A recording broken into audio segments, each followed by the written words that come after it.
Go, Omari. Oh, good morning, everybody. Everybody in Zoom land, everybody in Facebook land. I appreciate all of you as usual. It's wake up, everybody. Wake up, everybody. This is wake up session, day 61. And this is going to be a really, really special, super dope session. It's the first one where we've had 3 different co-facilitators. It's going to be the first one where it's going to be an all male panel, and we're going to be specifically speaking about fatherhood, connecting with the community, and how fathers are supporting fathers in our time of turmoil in terms of this huge crisis of maternal mortality, and then also correlating that with the pandemic of COVID-19. So again, my name is Omari Maynard. I love you guys. Charles Johnson is also going to be on this call as well, and Bruce McIntyre. If you guys would like to introduce yourselves, that would be awesome. So absolutely, good morning. I'm Charles Johnson the fourth. It's an honor and a pleasure to be joining all of you this morning. Thank you to my brother Omari for inviting me. It's an honor to be sharing this space with my brother Bruce. Thank you to my sister friend Shani, who is such a constant inspiration. We love all of you. I'm really grateful to be here, sharing this space about fatherhood/powerhood, and really excited to be sharing this conversation with everybody this morning. Good morning. My name is Bruce McIntyre, the founder of Save a Rose Foundation. Yeah, like they were saying, I'm blessed to wake up early this morning and share this panel with my 2 brothers. This is a very important discussion that we're about to have, very necessary. We're gonna shed light on a few things that people don't like to talk about. So I'm looking forward to having a discussion with you guys. Definitely. And I'm sorry, Bruce, I misspoke. We have four gentlemen on the panel today. We got Elias as well. Yeah. Bruce's little man. He's gonna be out here making sure that everything runs smooth and that we're on point. Yeah.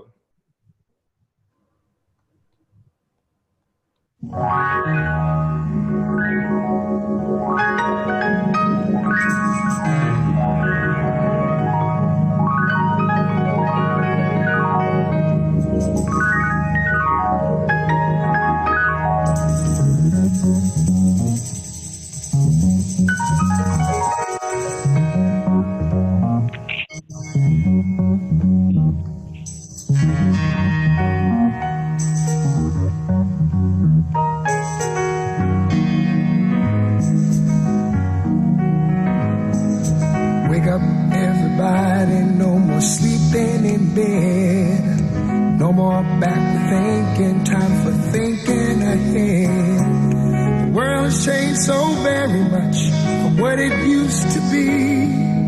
There's so much hatred, war and poverty.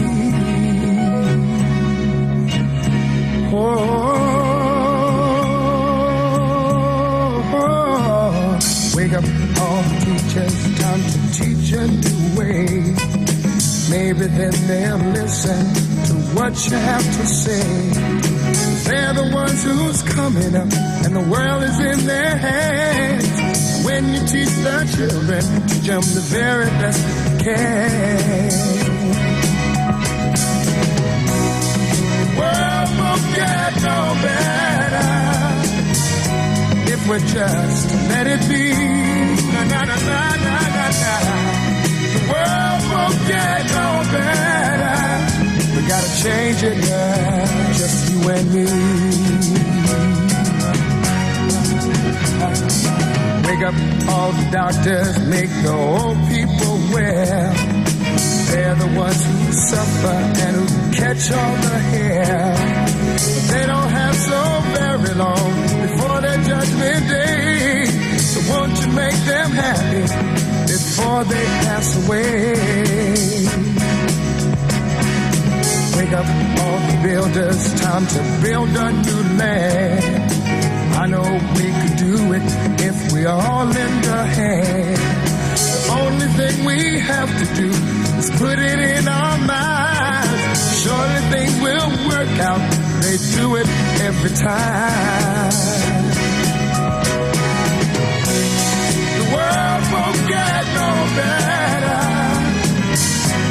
we just let it be. Na, na, na, na, na, na, na. The world won't get no better. We gotta change it, girl, just you and me. Yeah, yeah. Change it, yeah, change it, yeah, just you and me. Change it, yeah, change it. Can't do it alone, can't do it alone. Need some help, y'all. Can't do it alone, can't do it alone. Yeah, yeah. Wake up, everybody. Wake up, everybody. Need a little help, y'all. Yes, we do. Need a little help. Say it, boy. Need some help, y'all. Change the world. What it used to be. Can't do it alone. Can't do it alone. Need some help, yeah. Need some help, yeah. Wake up, everybody.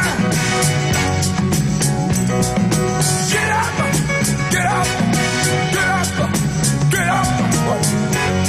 Wake up. Come on, come on. Wake up, everybody. Teach a new way. Maybe then that'll decide what you have to say. Wake up, everybody. No more sleeping in bed. No more about the thinking. Time for thinking ahead. Come on now.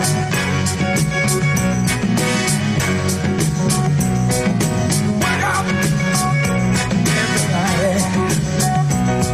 I'm talking about don't push out. Stop, push back, don't push. Well, don't use up. Stop using the dope.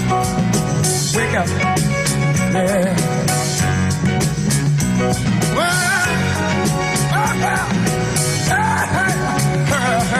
wonder what you tell me now. Wonder what you tell me now. Oh, fire. Oh, preaching. Yeah, yeah. Wake up, y'all. Come on. You preachers. Stop preaching what you teach. Teach the truth. Wake up, preachers.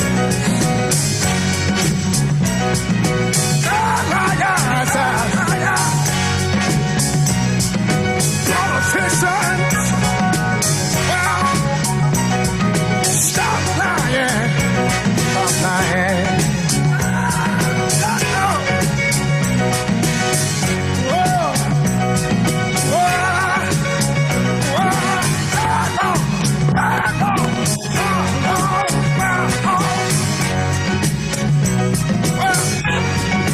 Why don't somebody help the old people?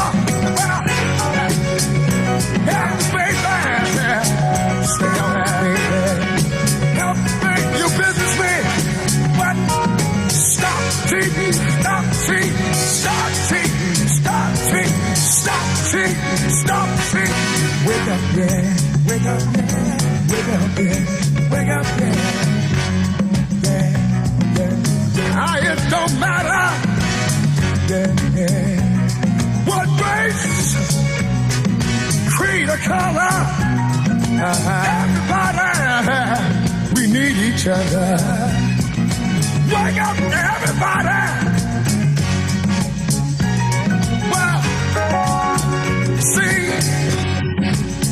we need, wake up, everybody. We need, no more sleeping in bed. No more backward thinking, time for thinking ahead. Wake up, all the teachers, start to teach a new way. They're the ones that suffer, mentioned every day. Teach the children, teach the babies, teach the babies, teach the children, teach the babies, teach the children, teach the babies. They're the one who's coming out. And the world, and the world.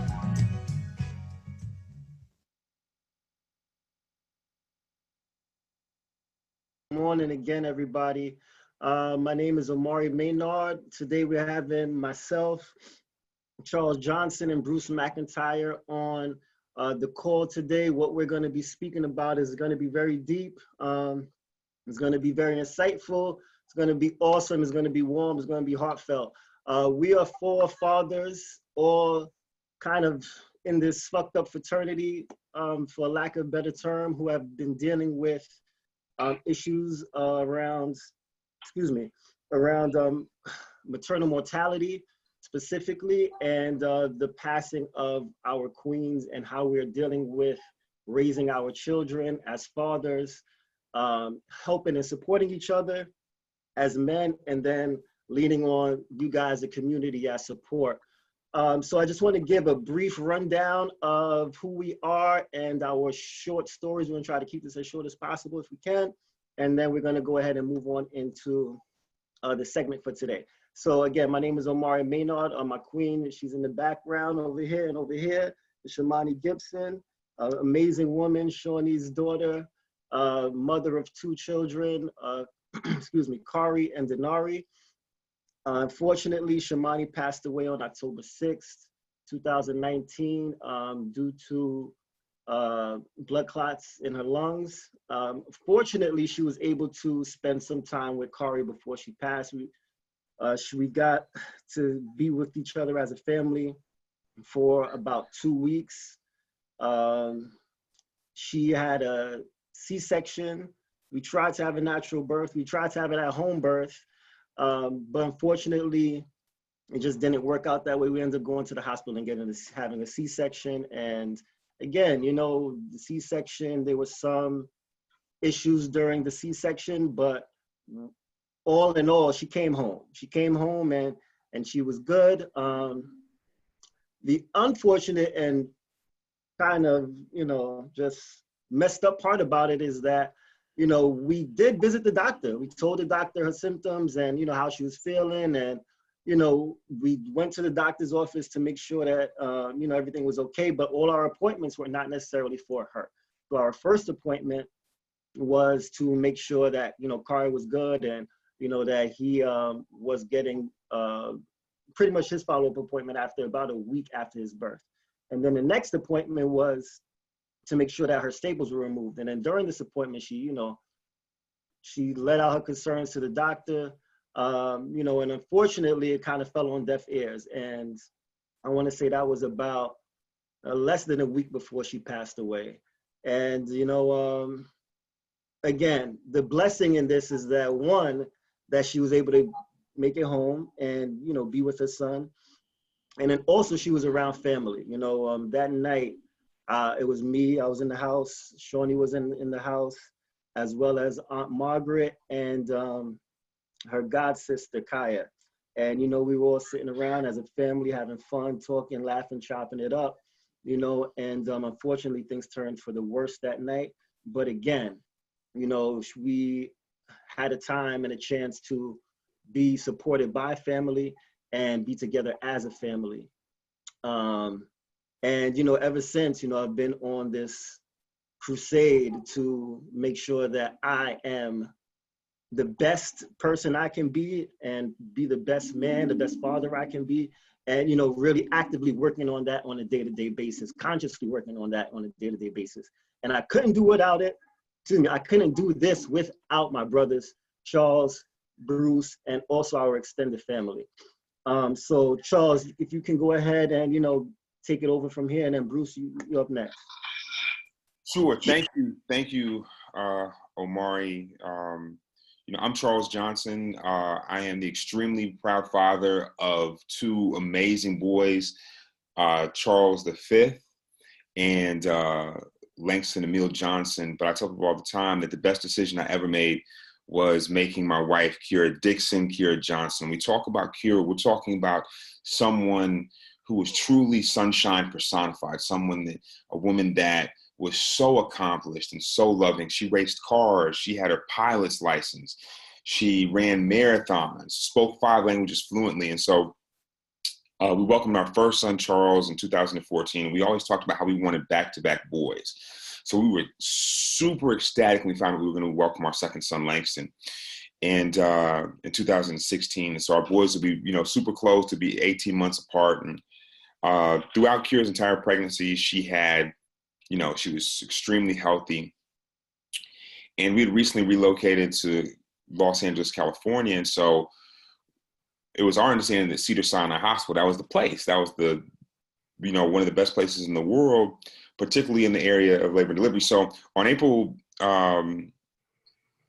12th, 2016, we went into Cedars-Sinai Hospital for what we expected to be a routine scheduled C-section, and what we expected to be the happiest day of our lives. And we ended up walking straight into a nightmare. We went in for our son Langston's delivery at 2:00 in the afternoon. He was born perfectly healthy. Shortly after the delivery, they take us back to recovery from the cesarean. And as Kira's recovering, I began to notice blood in her catheter. Brought to the attention of the doctors and the nurses. And in the interest of time, what I'll share with you is that over the next 10 hours, the staff at Cedars-Sinai allowed Kira's condition to deteriorate while we begged and pleaded for help. Around 4:00, they told us that they were taking her back for a CT scan. 5:00 came, no CT scan. 6:00 came, no CT scan. They're saying maybe we'll take her back for surgery. 7:00 came. By 7:00, she's shivering uncontrollably, right? But still no CT scan. 8:00, 9:00. It wasn't until after midnight that they finally took Kira back for surgery. After myself, my family, all of us begged and pleaded for them to help and intervene, and they just had this very passive, had no sense of urgency about the state of my wife's life. And it wasn't until after midnight that they finally took Kira back for surgery. When they took Kira back for surgery and they opened her up, there were 3.5 liters of blood in her abdomen from where she had been allowed to bleed internally for 10 hours. And when they opened her up, her heart stopped immediately, and they tried to revive her, but they were unable to. And what I know is that Kira deserves so much better. And when this first happened 4 years ago, I really thought that what happened to Kira was an anomaly, that women dying in childbirth in this country who were perfectly healthy, that this just doesn't happen. And then by doing the research myself, I came to understand that what many of us in this community know is that we are in the midst of a maternal mortality crisis. And so that's really been my work. I've dedicated my life to making sure that what happened to us doesn't happen to other families, particularly families of color. And I'll share a little bit more as we go through our discussion about what we've done and we've done as an organization, and how the things that we've done, but more importantly, the things that we will continue to do collectively to prevent that. And so Omari said it so profoundly, is that the three of us are part of this very reluctant fraternity of men who are in this space for this particular reason. And we share this bond around pain that we've experienced. And we are also committed to not only supporting each other, but supporting other brothers that have gone through this. But most importantly, preventing other brothers to go through this. And so I'm honored to be with you all this morning. Same. Good morning, everybody. My name is Bruce McIntyre, the spouse to Amber Rose Isaac, and we gave birth to Elias Isaac McIntyre on April 20th, 2020, so a little over a month ago. Amber's situation is very similar to these two. Medical negligence is what led to the cause of her death. She was in very good condition. She was very healthy woman. This is something that we had been preparing for months. This isn't something that just happened. This is something that we had planned. We planned a family. We planned a future together. And we were on the means to making it happen. But Amber started facing neglect during her third trimester, at the peak of, before all of this COVID stuff happened. She was facing medical neglect. She was voicing her concerns and was ignored. You know, we weren't made aware that her platelet levels were dropping by her OB. It was through a midwife that had found out that her platelet levels were dropping the way that they were. And if we had not tried to seek a home birth option, we would have never found out that her platelet levels were dropping the way they were, because there were about 5 doctors that had their hands on her profile, and not one of those people spoke out. They just signed off on her paperwork, weren't making her aware of her platelet levels dropping as dangerously low as they were. We were trying to get midwives and doulas set up because we were just facing so much neglect. And you know, January, February, March, she wasn't seen at all because of the whole COVID pandemic. So we had to do like via Zoom meetings. You know, she had to check herself with a blood pressure monitor. They gave her iron pills. And then they would just talk to her weekly when she should have been being seen, especially if her platelet levels were dropping the way they were.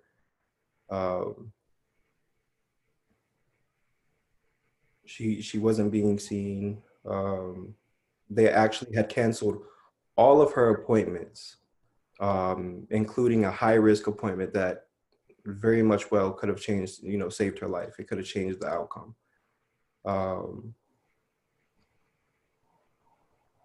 You know, they canceled all of her appointments up to the last 4 appointments, which is in May.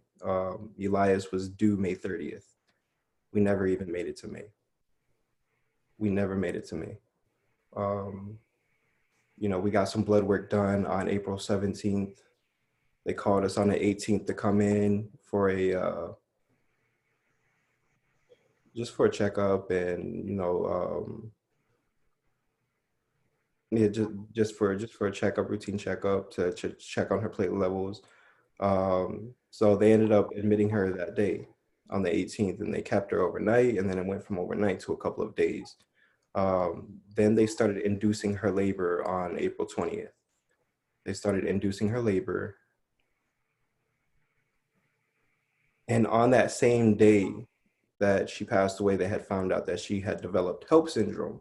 30% of women around the world develop HELP syndrome. It's a 1.1% mortality rate. Very, you know, treatable and preventable if kept up with. I had went up to the hospital that day. I was supposed to be there for several days, but I was only there for maybe 2 hours. They came in, rushing me out the room, you know, wanting to perform a C-section. They pushed the sense of urgency when she was already scared. You know, they had made her already sign consent forms. They were supposed to go over other options, but they didn't. They maybe took like 30 minutes after they induced the labor and pushed towards a C-section. You know, she wasn't ready. I'm not sure if you guys know about low platelets, but by the time I had got to the hospital, her blood was already water-like, so there was nothing that was able to clot. So as soon as they rushed me out the room and they performed the C-section, she coded immediately. As soon as they cut her open, her heart stopped. Her heart stopped. And they tried to revive her for 2 hours, you know. You know, and before they took her, we're asking, do you guys have everything prepared? You know, is everything ready? Are you guys sure about this? They assured me, you know, very low mortality rate, she'll be okay. Everyone that you want to be in that room will be in that room working with her, you know. But during the whole situation, I'm walking back and forth and I'm hearing nurses at the front, oh, this hasn't arrived from the blood bank yet. Oh, this hasn't showed up yet. Where is this? But they had assured me that they had everything ready. So they let us down bad. They let us down bad. So that's why I'm here today. We're on a mission to get justice for Amber, to get justice for our queens, because they didn't deserve this at all. You know, if they would have paid attention to our queens, they'd be here with us. they'd be here with us, and it's no one else's fault but theirs. So that's why we're here today. Thank you, Bruce. Thank you so much, man. Thank you, Charles. As you can see, guys, just here, like, if you could understand, the pain, and the trauma that, we go through on a daily basis, you you would understand why, we need each other so badly. We need the support so badly, excuse me. So, just kind of with that in mind, I just invite everybody now to just, breathe, just, take it in, use, the tools that the community has given us, in terms of breathing. So, we're going to think about Stacey's techniques of deep breathing and just, take a time just to, kind of get back to baseline. And then also too, while you're doing that, I just like for you guys to type in the chat, what is your, I guess, your experience or your knowledge of maternal mortality? Like, do you have any knowledge of it? Have you never really heard of this crisis? How often do you hear of, women who are passing away due to maternal health and the healthcare system? If you can, please, that'll be awesome. And we'll take about 30 seconds just to kind of look in the chat, and then we're going to proceed from there.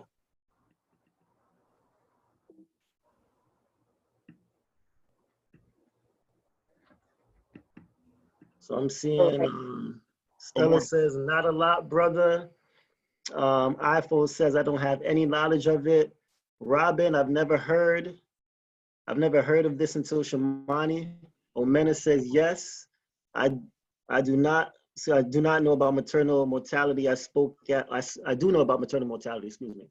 Spoke at the governor's conference. And the thread's kind of going a little bit fast now, which is awesome. So I'm trying to keep up. So I'm gonna start at the bottom. Yes, I do, says Carmen. Nancy says, know of it, but your stories make it real, which is very definitely why we're doing this right now. Because even if you have heard of it, connecting faces with emotions and statistics is what drives, this movement. Yvette says, never heard of it. Didn't hear about it until Shawnee brought it to my attention, says Alicia. iPhone says, I'm trying to breathe right now, definitely. Queen Sugar says, yes, however, it hit home for me. Yes, so, and so us as fathers trying to manage life without our partners is huge, and the whole reason why we wanted to put this together, especially during this time now, is because a lot of the emotional charge or the emotional roller coaster that we go through, just losing someone so abruptly without really fathoming that this could even happen, is what a lot of us are dealing with right now with this COVID pandemic. You have friends, family members who were here last week and everything was fine. And then, the next week they're in the hospital and 2 days later they're gone. And, it's very similar to the emotions that we go through in terms of understanding like, life is just so fickle and so short that you can, the saying, you plan and then, God has his own plans, so it's very pertinent right now that we, are doing this and that we are connecting as a community to make sure that we're supporting each other, regardless of how long we've known each other or the relationships that we have with each other or have not established with each other. This is the point and this is the time where, we need to get together and just be for each other, be there for each other emotionally and supporting each other in the things that we're doing and how we're feeling. So now what I want to do is pull up the slides real quick. And we're going to start with the first slide that says connection.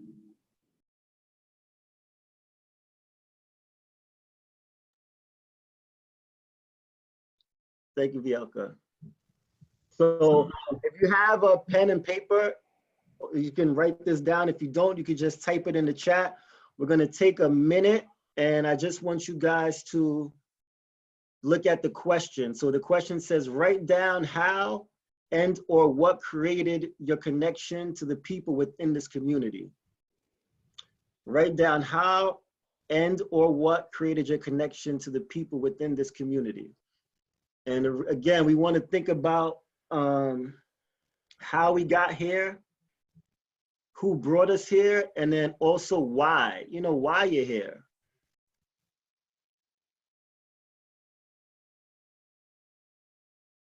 We're going to take a minute to do that.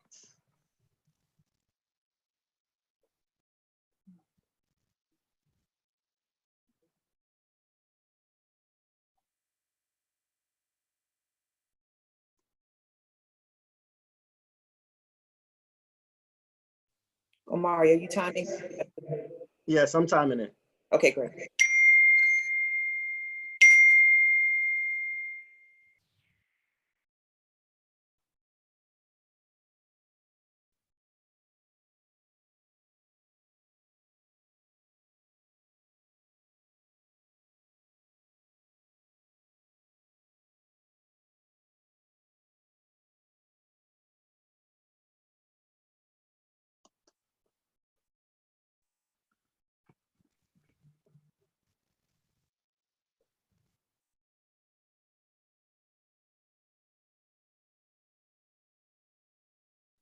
Okay, we've got about 15 seconds.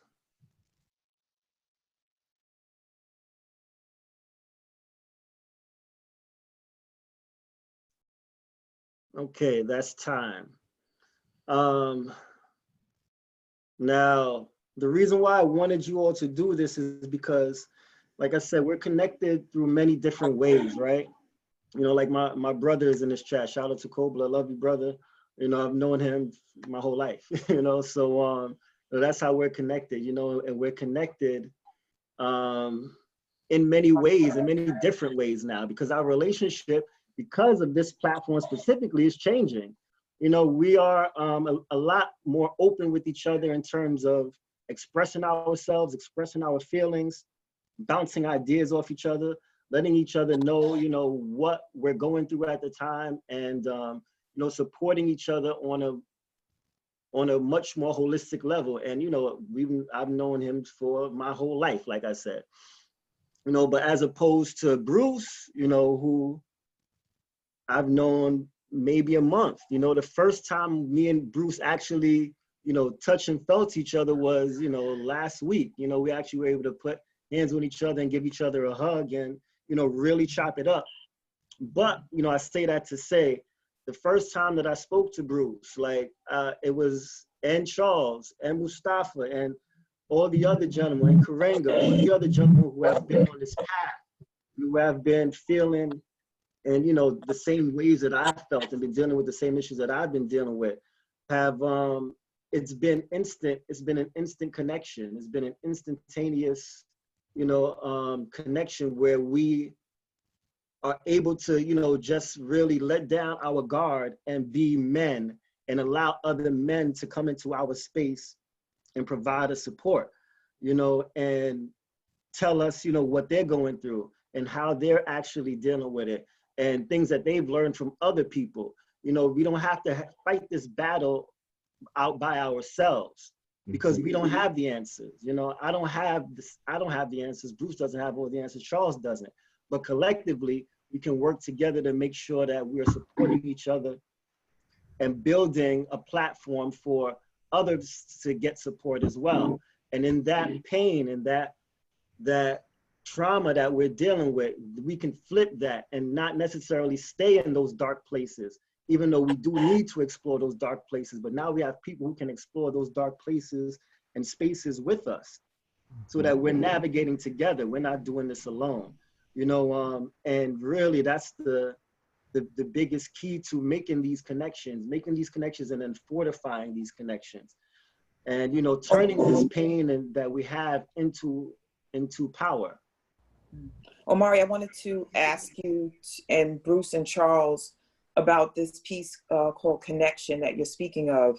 Because some people operate like, I need to know you for a minute before I engage, especially on such an intimate level about loss and grief, right? So Bruce, his grief and loss experience is very fresh, very fresh. I don't even know, I might not have heard it.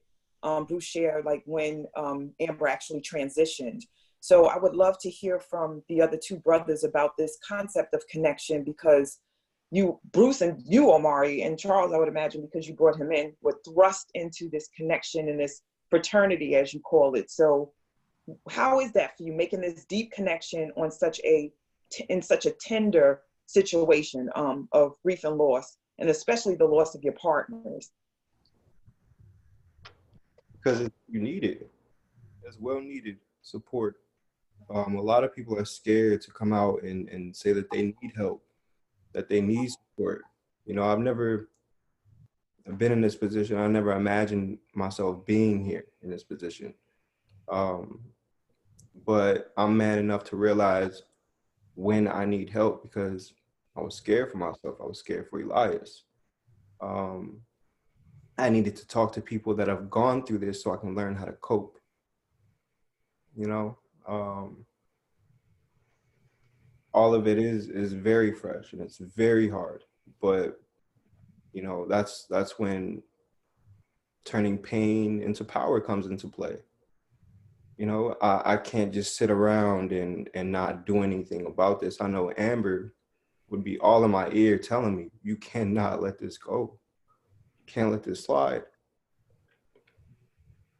So I live every day like she's still here with me and still guiding me. And I tell myself, like, what would she have me doing? What would she tell me to do? What advice would she give me? And I live by that every day. Sorry. No apologies for tears, brother. Your tears are our libation for this morning. So thank you for your share.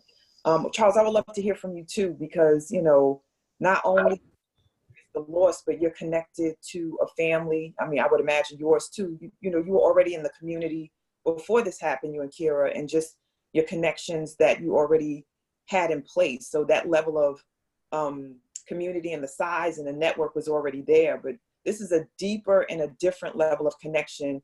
And not everybody embraces that. Some of us have these devastating experiences and we mourn alone. You know, so what would you say about your journey with this deep connection that Omari has presented? Yeah, I think that one of the things, Shina, that I've learned on this journey is that solitude is the enemy, right? And that we have to have the support of our loved ones, but particularly this community and this connection with these brothers here. You know, I've been doing this work and trying to support families the best I can. We've gone through this for over 3 years now. And every time we lose a mother, it hurts. And I take it deeply personally. And I don't know if I ever shared this because I feel like my first instinct, I know that this isn't logical, is what more could I have done in my work to prevent this from happening? I take it personally, like, where did I drop the ball? And so, particularly when I met Omari, I was just so touched instantly because this brother was so informed. He was so progressive. He was so involved in the process of the decisions that they made in planning for their family. And for this to still, and then when I met you and I understood your background, it hurt. It just hurt. Because I'm thinking to myself, like, they did everything right. They were aware. It wasn't like a lot of people who just aren't aware of the statistics. You all were so involved and so aware, and still the system failed Shamani in outrageous ways. And so that's the first part.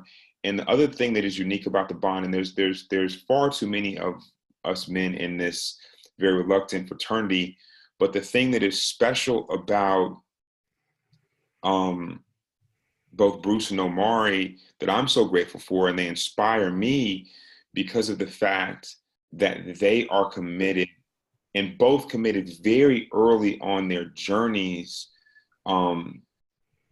as single fathers without their queens, to fight, to stop, to join the fight, and to rectify what happened.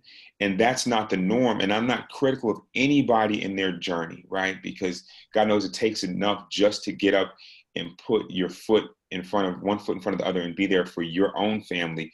But these brothers have both committed very early on. Like literally, I had a conversation, the same conversation with both of them. I had a conversation with Omari. Omari's like, look, we're going to do this. We got to hit the ground. I can't let this slide. I want to do X, Y, and Z for Shamani, and I have this planned out. And this brother had a whole action plan the first time I ever talked to him.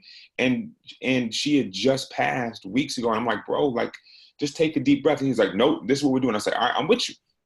Same conversation with Bruce. Bruce was a couple of days after Amber passed. I'm saying, Bruce, man, maybe you might just want to take it. I just want you to be cognizant of yourself. He's like, nope, we're applying pressure. I said, all right, I'm with you.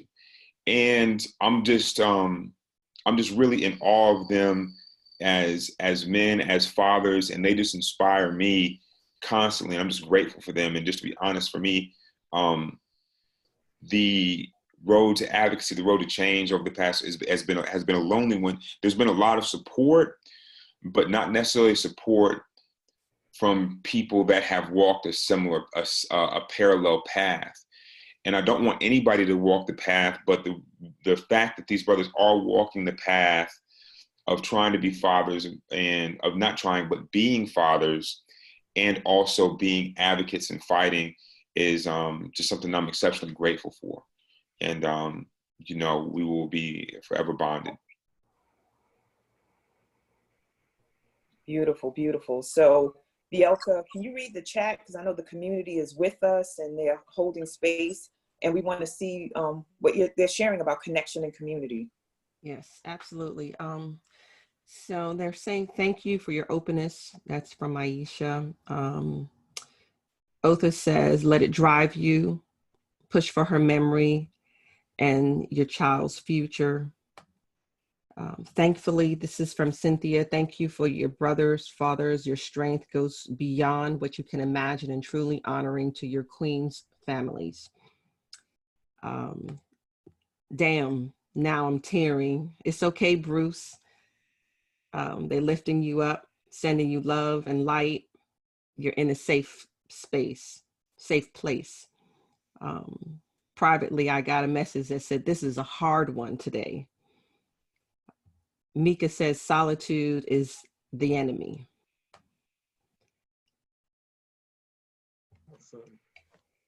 And Thank Z you. says, we are not meant to be alone. Supporting each other is critical to healing. Yeah. Mm-hmm. Definitely. I want to talk about the interesting thing, and me, Charles, and Bruce had this conversation that and Charles kind of touched on it a little bit, how, the statistics are staggering, and unfortunately, we have these fathers who are left to raise children without their significant others. However, the support is there, but we don't really hear from men. We don't hear from us. We don't know. I don't know who's out there. I know a handful of people who I can call on and talk to about, these issues, and like Charles said, we're not looking for everybody to go out into the field and, go into action, but just having conversations that's action, that is the action. That's where it starts.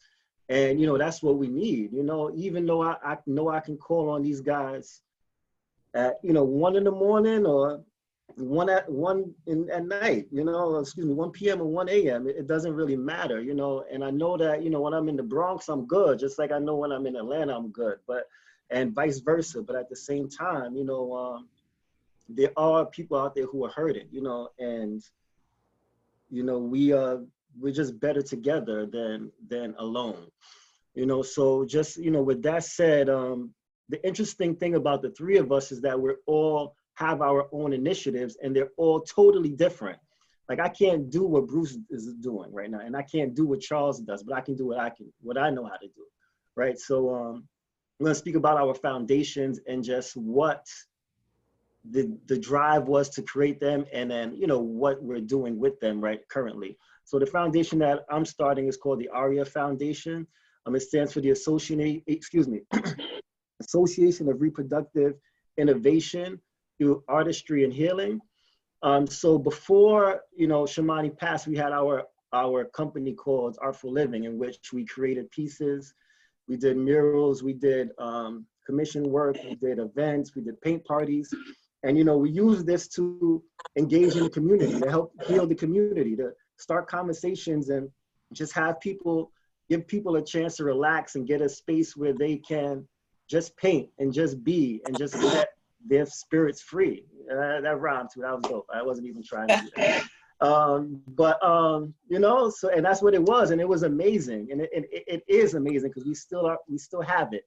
However, you know, after Shamani passed, I would say before Shamani passed, I was just painting cool stuff. After Shamani passed is when I really feel like I became an artist, you know, in terms of putting my emotions down on canvas and really speaking and using my paint brushes to tell a story and really let my emotions out and then let my ancestors in. So that is what the ARIA Foundation is here to provide, event space and a space where we can shed light on maternal health specifically and what it's doing specifically to our Black and Brown communities, and how we're going to be using art to drive and push this initiative, shed light on the initiative, and get people moving collectively. So Charles and Bruce, y'all are doing some amazing things. I just want to let you guys, give you guys some time to, you know, let everybody else know how dope y'all are. Bruce, go ahead, please. So, you know, all of this is still fresh. You know, Amber passed away a little bit over a month ago, so we're still working on the grounds of the foundation. You know, however, we do have some things in motion. You know, the foundation, we're looking to, you know, offset the cost of insurance premiums to make midwifery or home birth more affordable and accessible, because, you know, Amber and I had good insurance, but, you know, midwifery was still expensive. We were still gonna have to pay like $3 or $4 grand out of pocket after insurance covered everything. So we're trying to make that more accessible to mothers and families. Because yeah, these hospitals aren't paying attention to us. You know, why send people to the hospital to get prenatal care done or birth work done when they can just go elsewhere and you know, see a midwife who's going to be more attentive to these mothers. So I'm working with a midwifery group called Birth from the Earth. I have a partnership with them. We're looking to bring a birthing center to the Bronx. So we actually have a secured location where right now we're just trying to raise the funds to get it up and running. Of course, they try to make, you know, midwifery and birthing centers a little hard for us to open up. So, you know, there's all these steps that we're going through and precautions that we're trying to take in order to do this correctly. Also, you know, we were also looking at another location in the in Mount Vernon, the Mount Vernon area, because over there you can't even get prenatal work done over there, and it's ridiculous. They shut down almost all of the hospitals. I believe there's one hospital left over there. So what we're looking to do is we're looking to use that location to get prenatal care done, workshops, you know, education done over there. And then for delivery, we were hoping to bring them over to the birthing center in the Bronx. So that's something that we're working on right now. And also we're trying to, you know, shed light on the shady side of healthcare. And we're also trying to hold people accountable. as well, because these people need to take on some responsibility for their careless acts. So that's you know what we're trying to do here at Save a Rose. Thank you, Bruce. Thank you, thank you. Y'all, when he told me that there are no birthing centers in the Bronx, no birthing centers in Mount Vernon, that's ridiculous. You know, that's ridiculous. And In Brooklyn now, there's only one in Brooklyn. ridiculous. Thank you for your help, Bruce. I appreciate you, man. Thank you for all the efforts that you're putting forth. You know, in such a short amount of time too. It's crazy. Definitely. Yeah, and so I'll just share a little bit of myself. I just want to add to, just for everybody, I want everybody in the community to understand the importance of the work that Bruce is doing in the Bronx. In the Bronx specifically, we talk, and I just want to frame the conversation too. I know that in the chat there were several people that didn't understand the maternal mortality crisis and the magnitude of it. So just to share briefly, right now, the United States leads the civilized world in women dying in childbirth, period, right?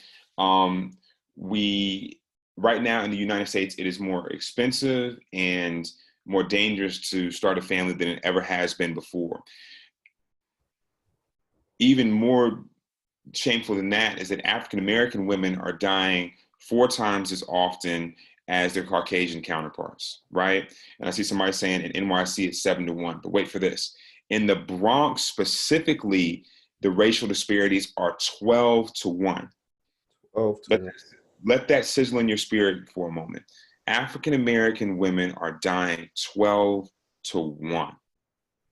And it is one of the most outrageous statistics. And so it's so important that we as a community support Bruce and the work that he's doing with the Save a Rose Foundation to get a birthing center up there to support it, because that is how this is going to work. We cannot wait for the system to change.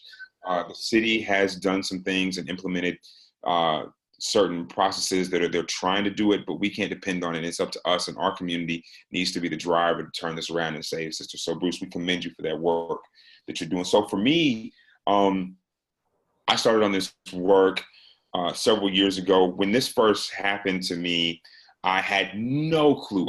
The fact that we would walk into a hospital with a mother that was in exceptional health and not walk out, it never crossed my mind. And then, like I said, I did the research and I found out that we're in the midst of this maternal mortality crisis. And I was not only blown away by the statistics, but I was blown away by the fact that nobody was talking about it. Like, how is this a problem? How is this America's dirty little secret? And how is nobody talking about this? And so I made the decision that I felt like I had to do something, like Bruce. I had to do something. And so I shared Cura's story publicly the Friday before Mother's Day in 2015. My son was a little bit over a year old. I didn't know what to expect, but her story just resonated with people, and it just took off and then began to, get shared in so many amazing places, and so many media outlets picked it up and people began to share and support. And the awareness began to rise. A lot of it became through media. But then I started thinking, like, what can I do? It's not enough just to raise awareness. What can I do to implement systemic change? Change that will not only affect what's going on now, but it will last for generations. So I began a lot of policy work and working on laws and policy reform that would turn this around. So the first thing we did as a foundation is we supported the first ever federal legislation to prevent maternal mortality. And so I'm proud to say that in 2018, we worked in a bipartisan fashion with Congress to pass the first ever preventing maternal death piece of legislation called Preventing Maternal Death Act. And they actually, it was crazy. It was a crazy, crazy fight. And like I said, there's, you never really want to see the dirty underbelly of politics. And I don't like politics, but I understand the necessity of civic engagement for the betterment of our community. And I learned a lot. And it was a really, really, really brutal fight. And you would think that something as cut and dry as saving mothers and babies would be an easy ask, right? It would be something that's uniquely bipartisan. But it was a fight. It was a fight and a lot of horse trading, but we got it done. President Trump signed it into law. And but it was the first step, but a very important step in our country recognizing that this is a problem and taking steps to fix it. So we've done a lot of that. We work on an ongoing basis to support families in whatever capacity we can. And so we do a lot of working to, create funding for improved maternal outcomes. We are very, very, very, very hands-on in supporting African-American led and owned birthing centers and support programs. So that was the first step from a civic standpoint. So just in March, just before COVID broke out, for the past 6 months, I've been working on something called the Momnibus. And so I said, look, we got this one bill through Congress, but I refuse to take my foot off their neck. And we got to take this momentum. So I worked I worked with Congress to actually create a Black Maternal Health Caucus. And so this is a caucus of congressional leaders that's bipartisan. And one of the things that's cool about this is that the Black Maternal Health Caucus, and I don't know if I even shared this with you all yet, Shani, Omari, and Bruce, is that the Black Maternal Health Caucus is now the largest bipartisan caucus in Congress. So we're talking about Black Maternal Health Caucus that has white male representatives from Georgia in it. You know what I'm saying? And we're beginning on a congressional level to get people to understand that this issue of women dying in childbirth, it's not a Black issue, it is a human rights issue.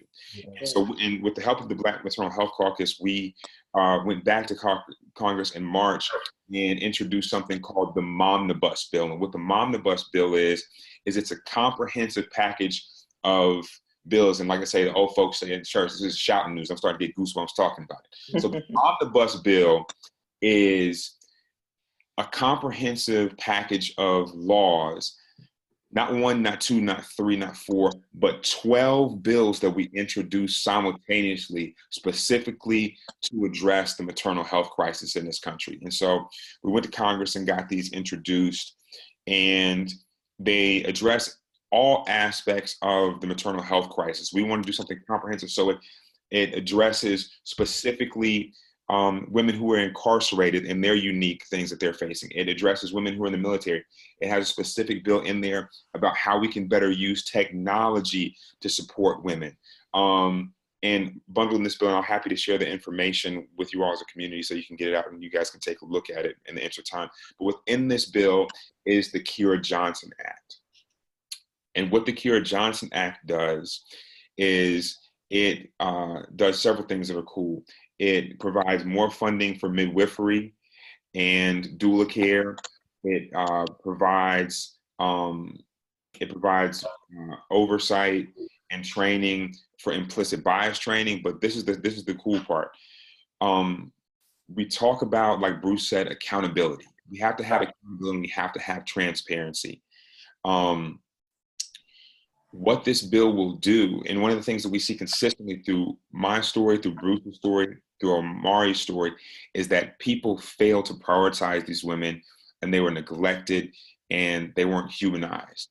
And what's happening is that there is no place and space for people to take these concerns, and there definitely is lack of accountability. So what's going to happen is the Kira Johnson Act will provide funding to create independent, dignified care compliance offices within hospitals that are independent from the hospital. So how this works is if there is an instance of neglect, racism, or any other ism that a family has experienced, there's a place for this family to go express those concerns inside the hospital that is independent from the hospital. But here's the ill part. The federal government will collect and publish that data, right? And so the next step to this becomes, now we're going to work with Congress to tie funding and Medicare, Medicaid reimbursement to that standard of care. So let's make this plain. while we're fixing this issue of black and white and brown and how y'all are killing our women and trying to get y'all to just see us as humane and see us, you know, beyond the color of our skin, let's make it about the green. Yeah. Let's make it about that color and see how quickly we turn this around. So that's really some of the things we're doing. I could go on further and further and further, but actually, Charles, that's right on time. This is perfect. That is perfect. There's a lot of great things that are happening right now. Like we've hit the over 100 mark, which is awesome. We hit over 100 people in Zoom. And that doesn't include all the people who are listening on Facebook. So I'm glad that they're able to actually hear what we're doing and what's going on, and that there is action that's happening, you know, on the ground level. Unfortunately, it's 8 o'clock. And of course, you know, for those of you who are always on and who are often on the sessions, y'all know we always go over 8. But I just want to acknowledge everybody who has to leave at 8 o'clock. Thank you for showing up. Thank you for participating. I appreciate you and your energy and just being here to listen to us, to listen to our stories and help support us in our, you know, in our grief and our pain and our power and our movements. Just thank you. Thank you guys. I appreciate it. And but of course we have a couple more things that we want to speak on, that we want to touch on and want to hear from in the community. So we're probably gonna need about, let's say 20 to 25 more minutes. So again, if y'all are up, please stay with us so that we could keep engaging. So Omari, before we shift to that, I want to acknowledge that the contact information for Charles Johnson, for Bruce McIntyre, and for Omari Maynard is in the chat. So their social media handles, as well as their, you know, emails and the information that you would need to be in touch with them about joining the movement, just supporting them in the manifestations of the visions that they have, some newer than others, but definitely all working collaboratively, and they literally are working collaboratively to make sure that this doesn't continue to happen. The other piece that I wanted to make sure that we do is, for those who have to leave, there is a request for love offerings. These brothers are so graciously and generously and intentionally giving this information and sharing their light, their heart, and then also sharing their pain. So we ask that you manifest the energy of reciprocity by giving back to them what they have so graciously given to us. And I'm gonna say this, Omari, really quickly, that there's something about brothers speaking in the Wake Up Everybody community that has people give more. It's just a deep, deep thing. And I'm like, I look at all the numbers, I'm like, damn, when Omari and Kobla was up, everybody was like, I'm giving. So now you got 3 brothers, so you can give times 3 in this space today. So just grateful always for the generosity of this community. And as Omari shared earlier, this connection. So Omari, you can take it away. Let us know where you want to go next. Awesome. Next, I really just want to speak about that and fathers and the energy that men bring to a space that we just need in order to specifically drive this maternal health crisis, because, you know, the crisis, this epidemic is being pushed on our women, but it's, as men, it is just so important for us to be the driving force, or at the very least be engaged in what's going on, so that, you know, we can make things happen, you know. And then also too, I want to talk about maternal health in terms of dealing with maternal health at the same time as dealing with this COVID pandemic and this COVID crisis, and going into actual hospitals and having to deal with something that's so heavy. You know, I don't know what that's about. Bruce, that's kind of all on you. You have a firsthand account of those issues that, you know, come about in terms of getting actual good healthcare in a time where healthcare is just thin, limited, and then, you know, also coming in that hospital with being a Black man, you know. So yes, those are the 2 things that I kind of want to speak on before we get out of here. So first, we'll talk about, you know, just the energy and fatherhood. you know, and I don't know about y'all. Well, we all have issues with our parents, and I definitely know that, you know, but as a Black man in a world where, you know, they are actively trying to kill our Black men, you know, a lot of us have been dealing with issues with our fathers in terms of not being there, in terms of being disengaged, in jail, incarcerated, on drugs and alcohol, or, you know, just trying to find themselves in this crazy world, and also at the same time trying to raise a family, you know, which is heavy, you know. So first, I would like to put up the slides that are listed under energy, and then while we're doing that, I'm being told that, you know, you guys are asking in the chat, you know, how are some specific ways that you guys can help. Specifically, you guys can help is by going to, you know, forcareformoms.com. You know, Charles just posted in the chat about the initiative that he's doing and he's following. Bruce, if you can speak on this as well, is coming up with a petition in order to get these birthing centers in these spaces and places up in the Bronx and Mount Vernon. The edifice is already there. They really just need, you know, the people. They need the backing of the community to make sure that it happens, you know. So if you want to speak about the petition, Bruce, that would be awesome. So we actually just finished the petition yesterday. However, we're not going to push the petition just yet. We feel like it's a bit early right now. We're going to wait until a little later on, because the timing has to be right. The petition has to be perfect because it has to be as effective as possible, in order for this to resonate. Now, with the birthing centers, yeah, we need all hands on deck. You know, the longer we wait, especially during these times, the more lives that are in danger.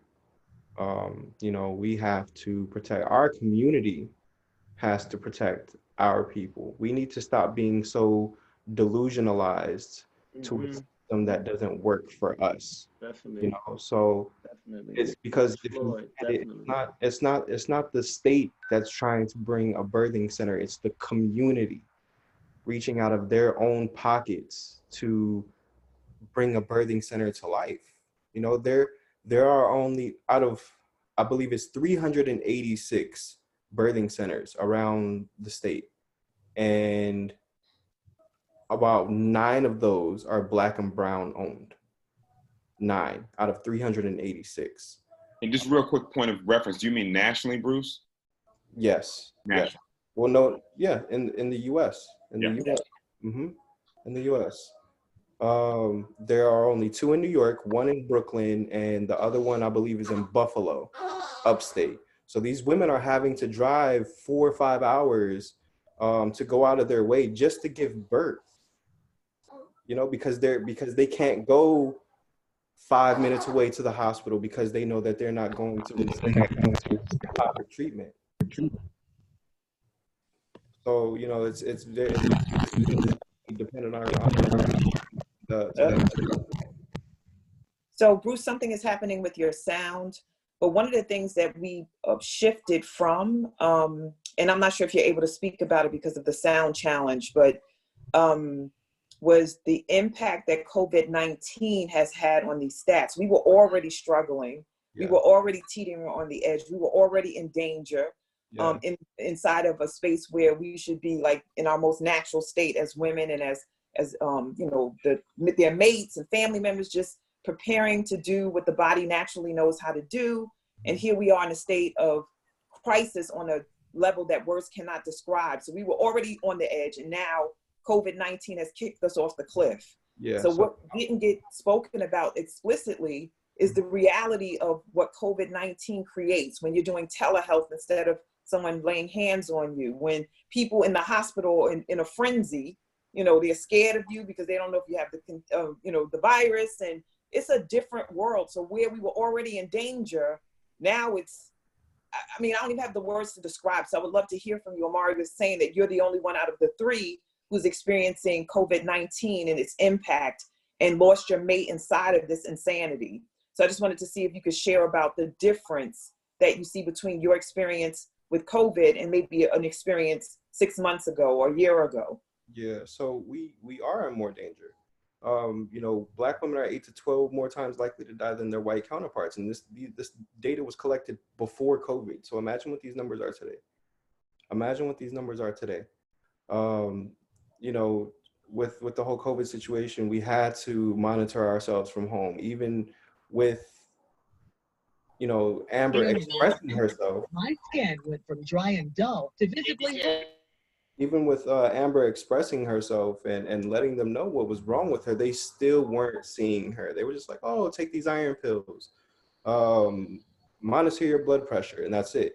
So she should have been being seen, you know, in her 3rd trimester. She was transitioning from being seen from every 2 weeks to every week. And they canceled all of that just to do, you know, telehealth, you know, impersonal appointments when she should have been seen in person and getting her checkups, especially with her platelet levels dropping. So also, I feel like they try to use COVID as an excuse. Yes. They try to use COVID as an excuse because whenever we had finally, you know, got admitted, they tested her for COVID twice. They were going to test her a 3rd time until they found out that it wasn't necessary. And the doctor, the head surgeon was saying, well, you either have COVID or preeclampsia. We don't know what it is. And it seemed like they weren't really trying to find out. It seems like they were wishing it was COVID, because if it was COVID, you know, they're protected. You know, they're granted the immunity because of this whole COVID pandemic. So at this point, I'm thinking they're wishing that it was COVID, because, you know, even after they took Elias out and, you know, we didn't have COVID and that was already ruled out.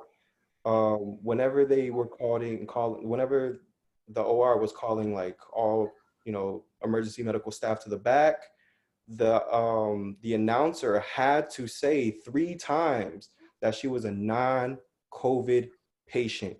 Wow. Before people actually started running to her room and aiding her. So, you know, this pandemic, I feel like they're using it as an excuse to just let people go. Let people go.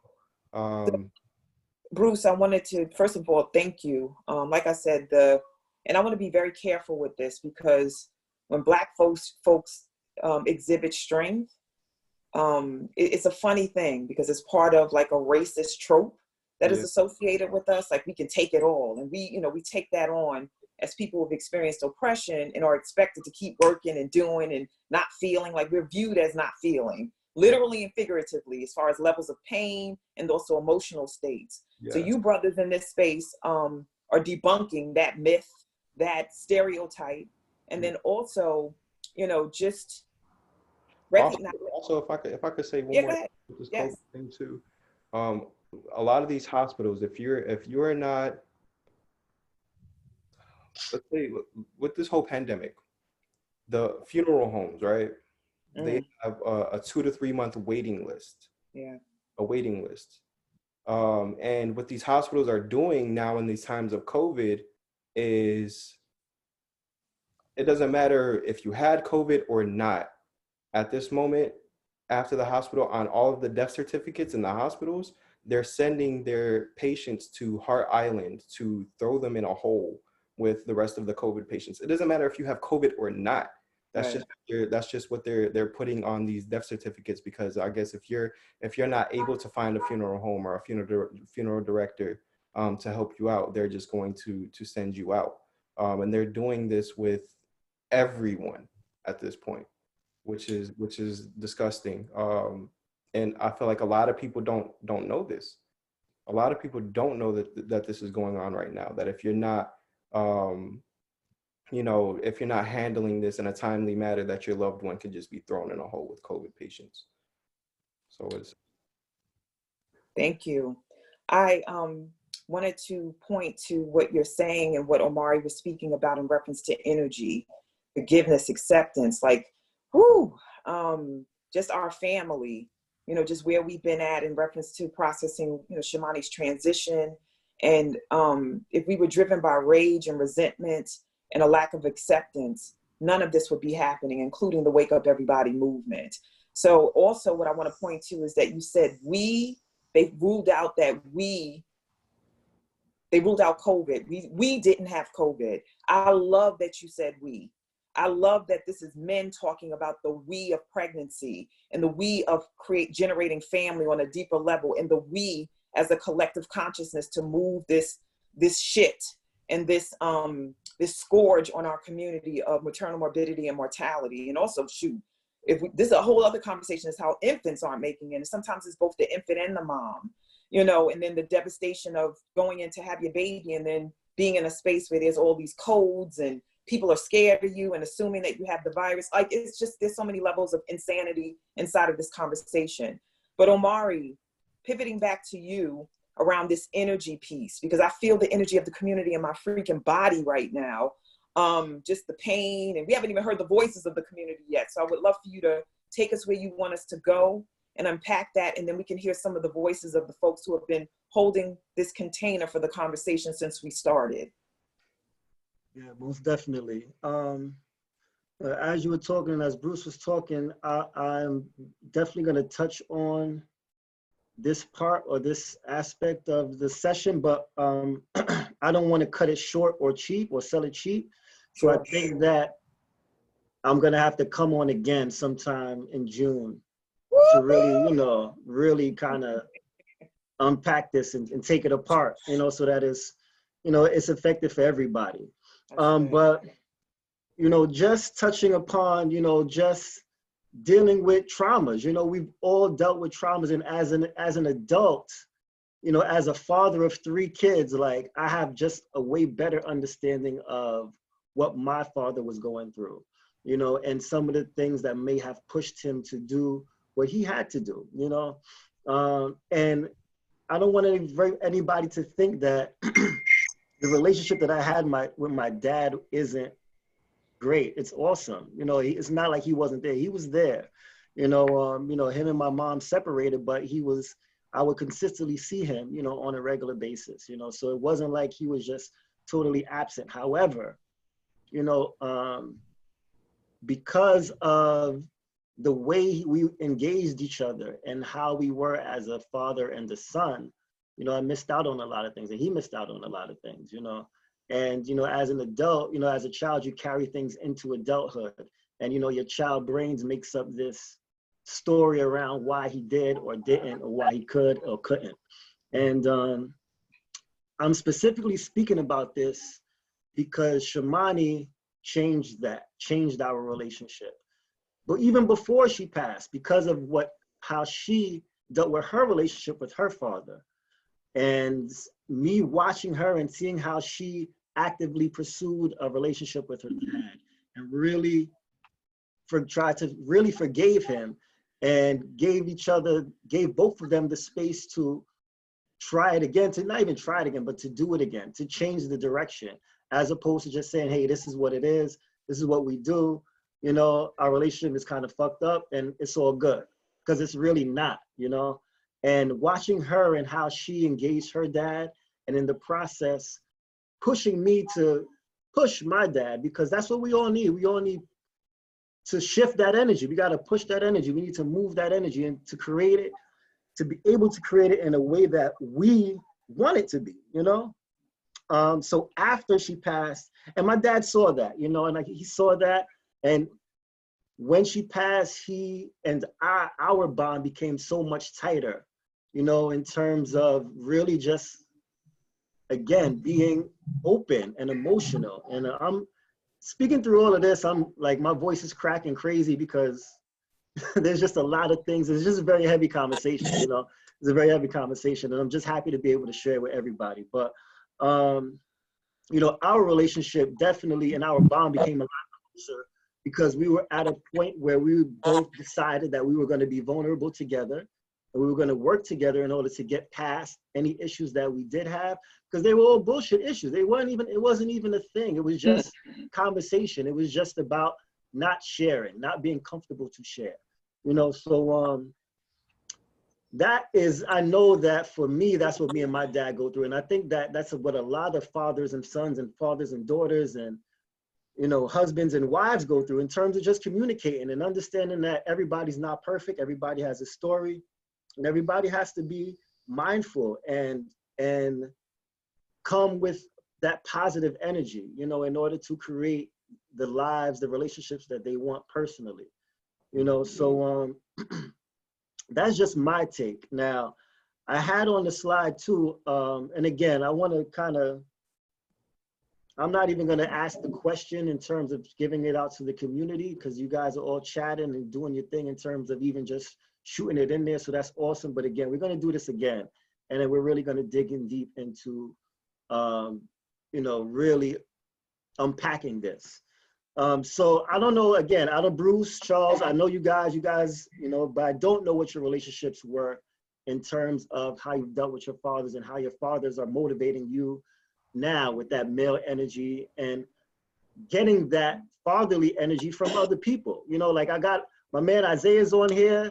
I look at him as my mentor. That's the dude who actually got me into running and told me that, you know, I'm going to get up with you at 5 o'clock in the morning every day to make sure that, you know, we get through what you're going through together. You know, I got my boys on here. My brother, you know, we've shared so many stories and, you know, so many moments together in these last couple of weeks that, you know, it's just been profound, you know, and my friends as well, you know, it's just a different energy that's out there in 2020 that just wasn't there before, you know. So again, Bruce, Charles, if you want to speak on this, excuse me, that would be amazing. All right. Before we transition to Bruce or Charles, yeah, one of the things that you gave us inside of the admin team to share is that song. So I want to make sure we create the space to have that. Awesome. Yeah, that's perfect. I don't know if you want it as an ending piece or if you want it in a transition, because you know we're at 7 minutes. Well, it's almost 8. Yeah, exactly. Yeah. It's time. We could do it now. Definitely. All right. So, you know, just, you know how I am, always reminding you that your tears are welcome here. Like, don't be choking it back and pivoting on us. Do what you got to do. All right. So we're going to hear this and go to the next level. Thank you, O. I'm a young black man doing all that I can to stand. Oh, but when I look around and I see what's being done to my kind, every day I'm being hunted and prey. My people don't want no trouble. We've got enough struggle. I just wanna live. God protect me. I just wanna live. God protect me. I just want.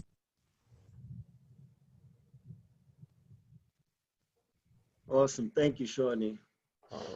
I think that kind of sums up, you know, just what we go through on a just a daily basis, you know, after, you know, before dealing with family and before dealing with our jobs and before dealing with just life, you know, just trying to navigate this world without support and without people in your corner. It's almost impossible, you know. And you know, the issues that we have to go through just in terms that's what society creates, you know, is enough to, you know, kill us. You know, we've seen this is happening every day, all the time. You know, we look at George Floyd, you know, and this woman in Central Park. You know, these are the things that create these dynamics for us as Black men that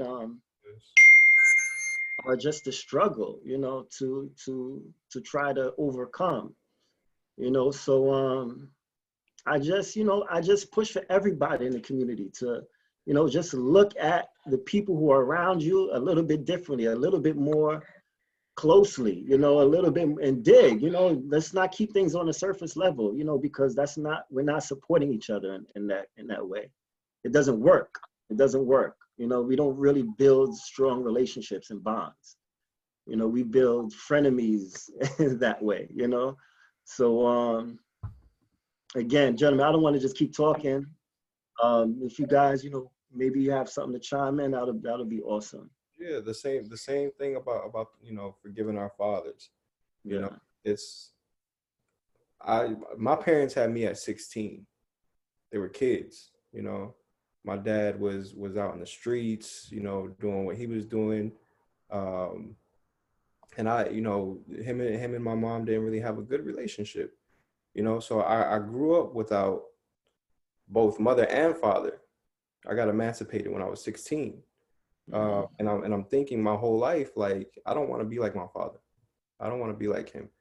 And I had this like resentment towards him because of my mother.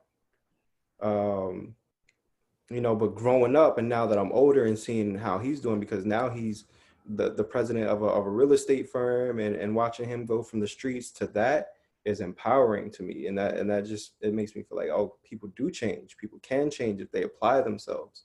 And I can't be mad at him, because this is the conditioning that he went through. This is what happens when you're a product of your environment. And then, once you grow out of that and you find yourself, you start to expand your horizons.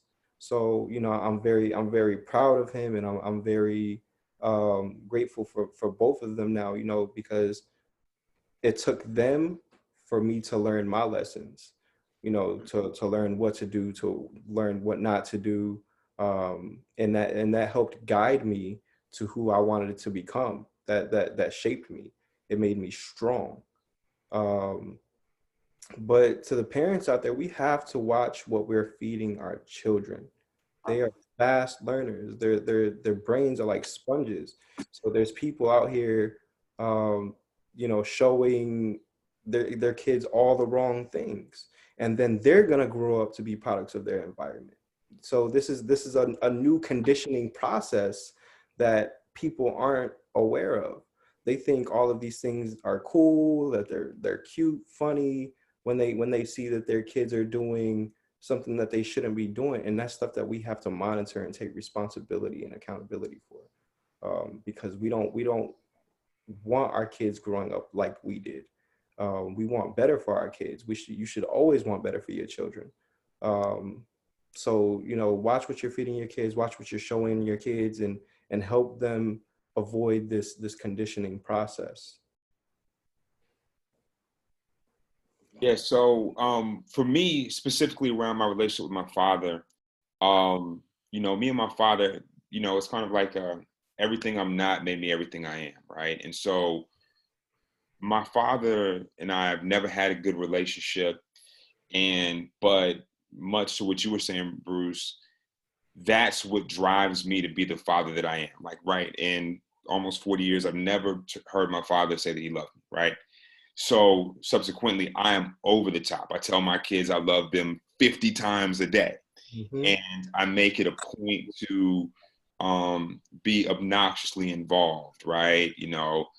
But I think that one of the things that I'm clear on is that I've gotten to a place and I've evolved, because as a father and as a parent, you understand, much to what Omari was saying, is that you remove all judgments, right? You understand that everybody just does the best they can with what they have, yes, what they've been given. And what I also understand, I see a lot of people in the comments talking about cycle breakers. As I take a look back in my lineage, my son is Charles Johnson V, right? And as we go back in this lineage, I didn't have a good relationship with my father. Charles III didn't have one with Junior, and Junior didn't have. It is literally a cycle. And so I have made it up in my mind very early that I will be that chain breaker, that cycle breaker, and that me and my kids, if I don't do anything else, on this earth is that we will have an amazing bond that is unbreakable, and it really is us against the world. But I'm also clear that God gives you everything you need. And as I look back on my relationships, and even some of the friends that I was closest to, I realized that I was drawn to them because they had amazing lives, right? And literally my closest friends that I have, I realized I always wanted to be at their house because their dad was the father that I didn't have. Their dad was the father that coached the team, that was obnoxiously involved, that did all the things that I saw myself wanting to be like. And even in that same breath, my mantle for manhood and fatherhood was my grandfather, my mother's father, my paternal grandfather. And even though he passed away when I was about 13 years old, his handprints are still on me in the way that I father my children, in the way that I prioritize things. And I think very much about what would Grandpa Paul think about this? How would he approve? Would he disapprove? How would he make decisions as a father? And so we talk about energy too, and I'll touch on this briefly, and I hope to really get back into this and have the opportunity, if I'm fortunate enough to rejoin this community, when you have the conversation about energy. I want to talk about too, very much how Kira's energy still very much plays a role in every single thing that we do. How she is eternally present. And so it's the combination of both that feminine and that masculine energy that we have to bring together to raise these kings. And so Kira is still very much present in everything that we do. I said on a call that we had with Bruce last week that we still co-parent, right? She is here, and her energy guides everything we do. And when we talk about energy, Newton's first law of physics, energy cannot be created nor destroyed. It only turns from one form to another. So I'm grateful for that.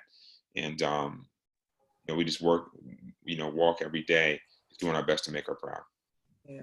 Omari and Bruce, this is actually a powerful segue for completion of this session, which is to share how Amber, Charles just set it off. And Omari, our family talks about this all the time, how Shamani is ever present, right? She was the catalyst for the Wake Up Everybody movement, straight talk. And for me. So if you and Bruce could also share how the energy of Amber and Shamani are still alive. You said it earlier, you alluded to it inside of your work in the artistry. Yeah, definitely. But just want to close on that. I'll share a story. And definitely Shamani she's with us every day. So I'm gonna share a story that's connecting me and Bruce, and how I know Shamani and Amber are like, they're like this up there. I already know it. Like, and Kira, sorry, I crossed the three fingers, right?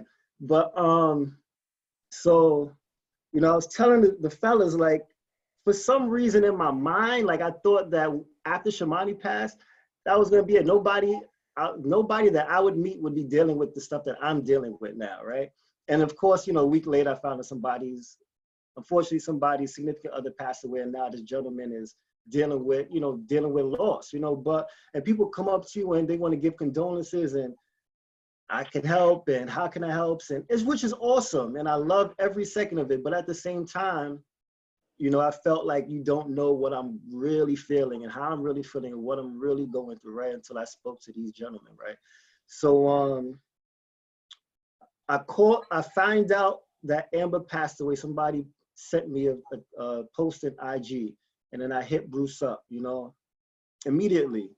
And that's just what the energies told me to do. Like, that's what Shamani told me to do. Like, hit him up right now. So me and Bruce start talking. And, we start sharing stuff, and I'm telling him about repeated numbers, and I'm showing him my phone, and he's like, yo, me and Amber do the same thing. We really into signs and astrology, repeated numbers, and understanding that, the connections with numbers and life and stuff like that. And then, he's talking, he's like, yo, man, I'm going through this. I'm going through it, and it's hard, and I've got to bury Amber on Tuesday. And I don't know what to do. And he was like, yo, Tuesday's my birthday. And then once he told me that, like, I still get chills now. I'm like, yo, I don't understand. And this is how I know, like, we're connected and we're supposed to be doing this, how we're doing it and walking this path together. I would never think, Shamani passes away on October 6th. My birthday is October 11th. We bury Shamani on my birthday on October 11th, you know, and I never thought anybody else would have that experience. And then the first person I really contact and say, yo, I got to hit this guy up, Bruce, tells me the same exact thing. Like, you know, Amber passed away and they're burying her on his birthday. And I'm just like, yo, this, like, stuff like that is divine, you know? And, you know, just from then on, that's when I knew, like, and I knew it already, but like, this is a forever thing, you know, because again, Shamani and Amber are up there with Kiera, with Mesh, with all the other women, really pulling strings and making sure that, you know, we are out here in order to shed light and in order to support, because again, and like, excuse me, like Charles said, the energy is never, you know, it never dies, it just transfers, you know, so the energy that they are transferring and moving is shaping what we're doing on this earth plane. Ashe. Beautiful, beautiful. So Bruce, you have the final word before we go to the raffle, because we have something to give to the community. So your share about the energy of Amber, Shamani, Akira, Mesh, which is a mom who is part of our circle, but you know, Dad is not here today. So Bruce, you want to share? Yeah, definitely. So, you know, after Amber had passed away, you know, I just felt this strong energy over me. You know, and in 2014, I had developed depression, anxiety. I was battling through that, and Amber was helping me with that. She actually helped me overcome that. And so I'm over here thinking like, okay, so now that she's gone, who's gonna help me with this, you know? So, but I can still hear her in the back of my mind coaching me, you know, telling me what to do. I can still feel her pushing me to do things that I may not want to do, but I got to do it. I got to handle my business. And I can just hear her telling me that you got to take care of this. You got to take care of this.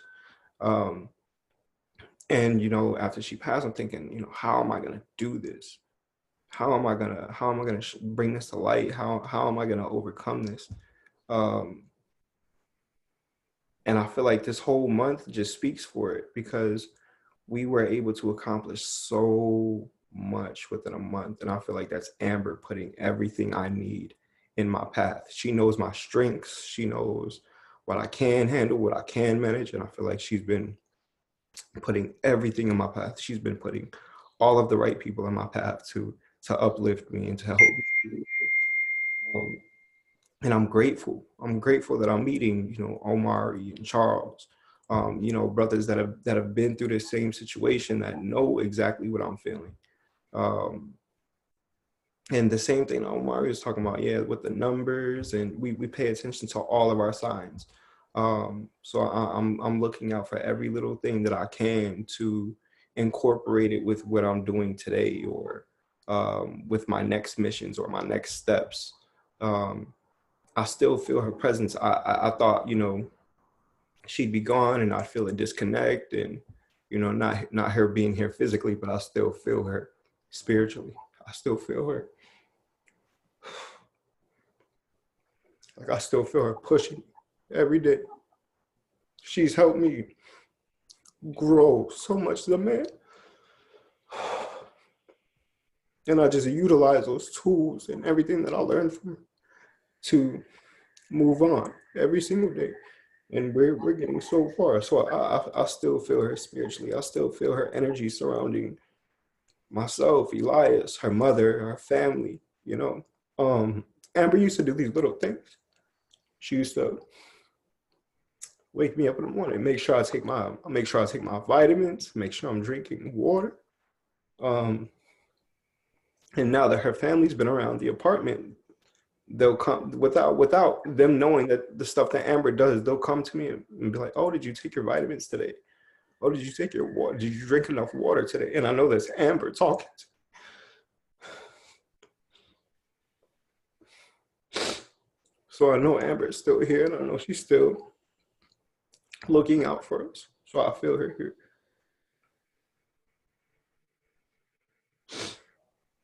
You're on mute. And the biggest sign of presence is who's laying on your chest right now, right? That energy, that life, that breath, that heat, and the heartbeat. And we thank you for, once again, your tears, your authentic shares, because there are people in this space right now who have never seen a man shed tears, you know, especially brothers of color, you know. So this is life. And for anybody on the line who thinks that this is a dark conversation, like we keep saying heavy, for me, this is lightness, because it's liberation. Like, having these conversations opens up something that never existed before. So for me, the tears are liberating tears, and the stories about the loss are to transition us into the light and to wake us up to the possibility of living and receiving what we need, especially as communities of color. So I just thank you for who you're being, Bruce, who you're being, Charles, who you're being, Omari, and then all the community members who are being present in this space right now, because we just educated 100+ people on a deeper level about what manhood is, and it ain't got nothing to do with what's between your legs. It's how you show up. So thank you for that, Bruce. And Vielka, if you can support us, because I know, Omari, you have a giveaway, and I think maybe Charles and Bruce do too. I'm not sure, but Vielka, help me out with this one, because I can't remember.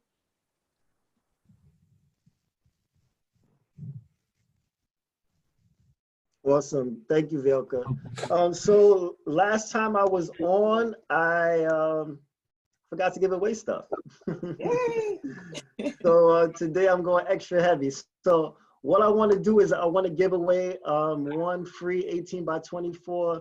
This will be a custom piece, a custom pencil or charcoal drawing for whoever picks the right number. And then also anybody in the community who wants any commission work done by me, you'll get a 25% discount. Just, you know, you could either email me with the information that's going to be coming up on the screen and that's been in the chat, or you can get in contact with me personally. It's no problem. And then also I want to give away 3 Shamani Live t-shirts.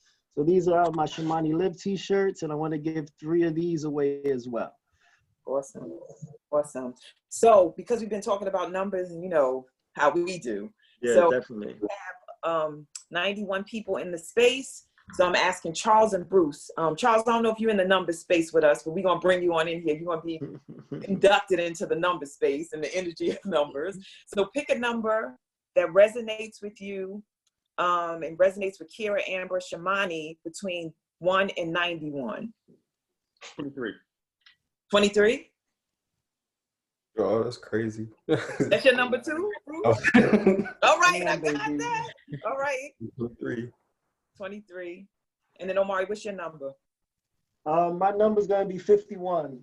51. Look at you, giving me work. I can't stand you. All right. I gotta do more counting because of Omari.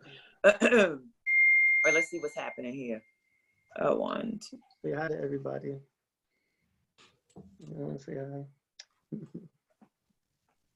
Hi, good morning. The numbers keep switching. All righty. So Yvette De Jesus, you are the awesome 23er. Can you unmute? I hope you can, or maybe we can help you. Yes, I can. Yay, so you get double the gifts, Yvette? What? Are you kidding me? I love it. Thank you so much. Thank you. We love you, beloved. We love you. Oh my God, thank you. Oh man. Okay, let's see who 51 is. So from Yvette. So you, Yvette, you're gonna get what Omari is offering, and then I'm sorry, not Omari. Charles and Bruce are offering. So you get a free Love Always Wins t-shirt and mask, and you get a free Save a Rose Foundation t-shirt from Two Brothers. And so for Omari, because he gotta work.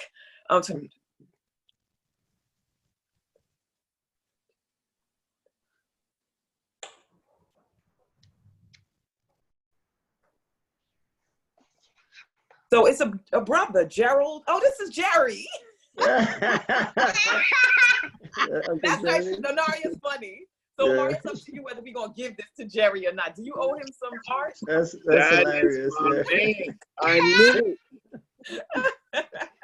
Why we're laughing is that Jerry is Omari's best friend. And Yeah. so I'll tell you, it's not rigged. I promise Yeah, right. you. Jerry is my Uriah's godfather too. All right. I need it.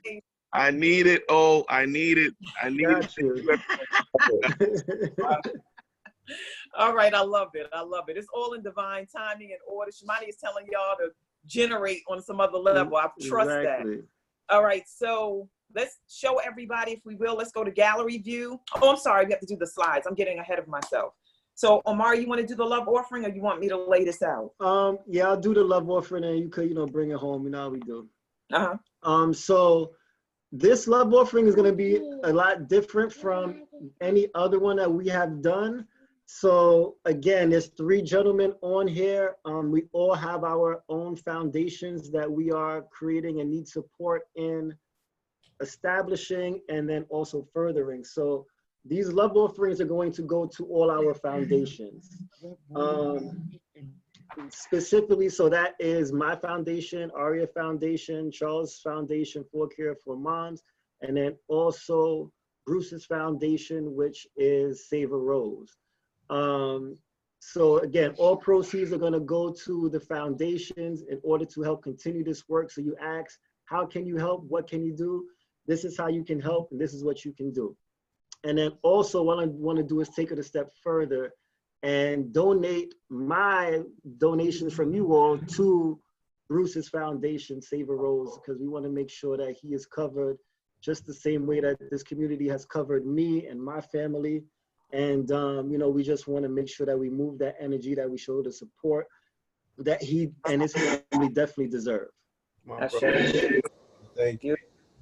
Beautiful. All righty. So screenshot this, beloveds. Once again, what was so generously poured into you by these brothers, we ask you to give back in the form of money, which is my own natural energy yield. So we were talking about energy. Share your energy in the form of dollars and cents, CENTS and SENSE. All right, so let's move forward.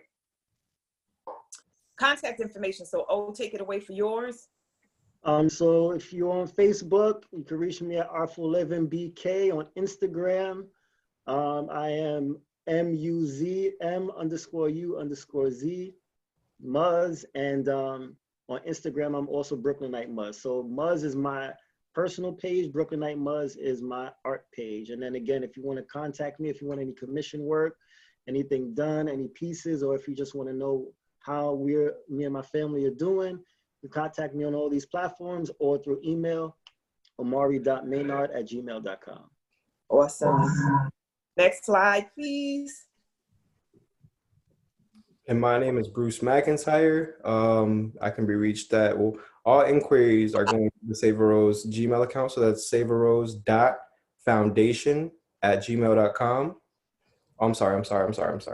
That's savearosefoundation@gmail.com. And then the Instagram is savearose.foundation. And Twitter is @savearose. I can also be reached on Facebook. We're putting up a Save a Rose Facebook account today as well.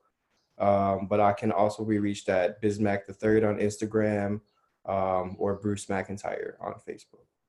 Beautiful. Thank you. Wait a minute. Let's do a screenshot for those. Let's go back.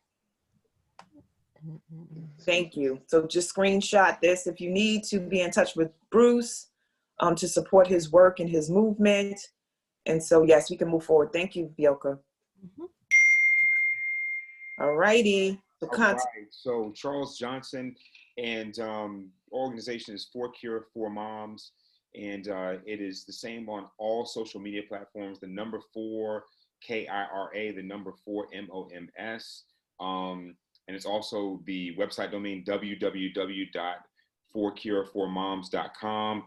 And if you'd like to reach out via email, info@forcure. Oh, we had a typo, but I probably should have caught that earlier. But it's For Cure, KIRA, the number 4 moms under the email. And that's my because y'all put that up for me, and I should have caught that. It was early, but under email, it's info@forcure, the number 4 moms.com. But thank you so much for having me. This has truly been an honor and a pleasure to be with you all this morning. I hope to get invited back. I share you will for sure. And pointing out the number 44, Charles. Number 44.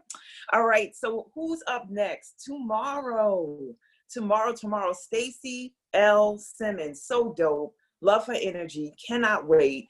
Talking about recognizing your political power, which is a great segue from this conversation into that conversation. When Bielka spoke to me about one of her besties coming up and doing this and what the subject matter was, I was like, oh, I need this. I need her coaching for where I'm going next inside of this movement, this COVID-19 situations. I don't know if y'all know, but I'm like, all of the systems that have been broken down, like you have 2 steps to get unemployment or 2 steps to access getting SNAP benefits, whatever it is. I'm like, make them keep those 2 steps instead of making it 10. Right? Or whatever the systems are that we are dealing with right now, we can undo some of the stuff. And this is the prime time to do it when everything is unraveling and where it is. So recognizing your political power, Stacey L. Simmons, please set your alarms. Please be ready to have a real generative conversation about who we are as political beings and manifestors in this world. So let's go to the thank yous. Thank you, everybody, for being present. Please stay in touch. Please stay engaged. Please stay connected. Please stay woke, right? So to register for the upcoming week, if you haven't registered for this week, jump in. There's still time. Like we have Friday and Saturday left in this week, week 9. We're moving into week 10. I'm going to set it off on Sunday. Just a heads up, we're going to be in performance mode on Sunday. So be ready. So please do register for next week. We don't have the information up yet, but it will be. So bit.ly/wake up movement, because this is a movement. And then the Facebook group is Wake Up Everybody Virtual Series Continued Community, because this is a community that keeps giving and giving and giving. And if you're new today, don't let this be your last time showing up in the space. We're moving into June. Love you all for your presence and participation. And now we're going to love on Charles, Bruce, and Omari in the way that only the Wake Up community can do. So let's hit it, y'all, and show off today. Thank you, Omari. Thank you. Thank you. Thank you. Brothers, Thank you. Thank you. This was awesome. My brothers, grand arrive. Love you guys. Moving in your Amazing job. Keep it up. Thank you. Thank you for sharing the beautiful Honored to have you in this space. that I just know. And the light of love to you guys.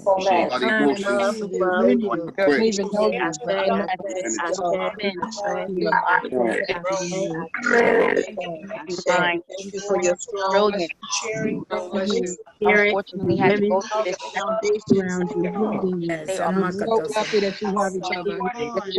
I'm just grateful that you all met each other and that you reach out to each other and that you support each other and that you've now welcomed us to support you as well. Thank you. Moving through and being united. You are all very grounded, divine being. Even though your energy has been like quiet. Thank you, brothers, for bringing such great understanding. Y'all got along so well. And Brother Charles, even though I don't know you and Kira, when I hear you talk about Kira, I can see that connection. Okay, thank you very much. Thank you so much for your share. I'm so moved. Love you, baby girl. Thank you guys so much for your generosity, for your vulnerability, As an elder, I'm just so pleased that we are not stories just of your life. letting that slide. It's very Much love and abundance, women and men showing up so powerful. I had my tribe in the room. Thank you for bringing your pain into your power. Advocates in my Love. and you know, I'm very aware. Wonderful selves. Very different. So I'm grateful. Blessed. My brothers, you are loved.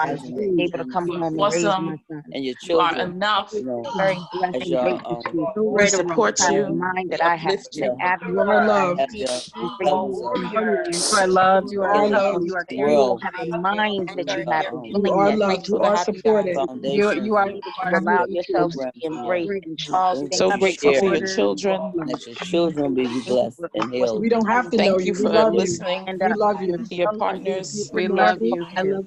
you know, as For representative, leaning into us their being Send able spirit, love to for to carrying Shani on being their memories. elected officials that Continue we to and serve allow in others office.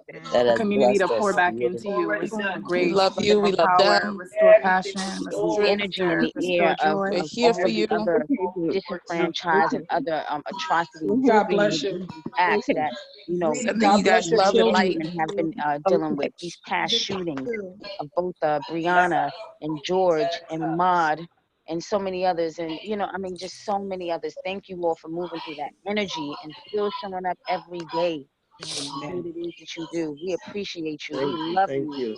I pour into all three of you. I bless all three of Thank you. you, thank you. Love y'all. More life. Too cute. Thank you, thank you.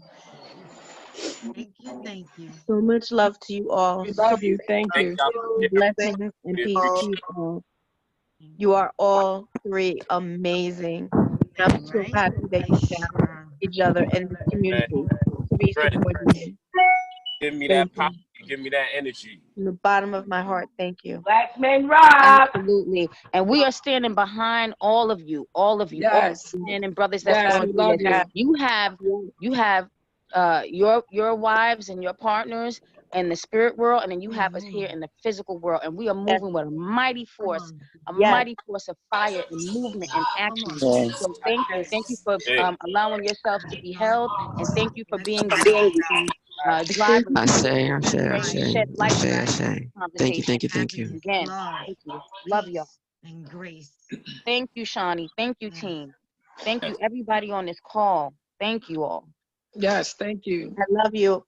I love you. Stella! Oh my Thank you, God, Stella, brothers, it's for so being such Minna. a powerful stand Oh, Stella! for your Maynard, love family you. and for the Oh my community. We gosh. send you love. We Calling you send you sister. light. We're here to I support love you, you. sis. We hold you How I up. get my We gift. send you so much energy in this journey that you're taking. And we thank you for all that you're doing for yourselves and your families and how powerfully you're representing the loved ones that you have. Thank you, thank you, thank you. We love you. Yes, Shay. I'm in Ashe. Amen, Ashe. And Shawnee, thank you for being a great mother. That's been mothering us and mothering these young men. I really appreciate you. Family men How like you mothering them, and you know, and mothered us too. We really appreciate it. Yes. My pleasure. Thank you, Shawnee. Thank you. Hi, Kari. Oh my God, Anari, you look so beautiful this morning. Say thank you. You like not trying to hear it. All right, family. Bruce is taking care of the baby. Charles is in California. It's 0 o'clock there. Oh, no, it's I not keep that saying early. you're in California. I keep saying that ATL. you're not. You're in I'm Atlanta. Honey, how do I I get keep my putting you in another state. Do Oh I my put God. my address in the chat? Oh, no. I'm gonna send them. I'll send them what they need for you. Okay. See that? Yes. I'm gonna send them. I'm gonna make sure I speak to you so you can get the information. We can get the stuff to you. Charles, I keep putting you on the West Coast all the time. It's okay. Okay, thank you. Oh, you're welcome. I love y'all. So they have given so generously. We don't care. So we're at 34, 33 now, family. Let's say our Love you, final. love you, love you. Love you Bringing down too. the numbers. Love you, fella. Thank you. Love you too. I gotta praise God. Hallelujah. Love y'all, family. Have a beautiful day. You too. Sharing, fella. Thank you. God bless. Love you. Have a I nice love day. y'all. Thank you so much. Love you Peace, too. y'all. Thank Peace. you. Love. It's a blessing. I'm glad to be here. Love you, sis. All right, love you guys. All right, peace. Peace. Isaiah. Yes, sir. I'm gonna see you. I'm gonna see you today. All right, definitely. What's up, man? It was an absolute blessing being here. Absolute I blessing. appreciate you. Bye, Isaiah. All right, bye-bye.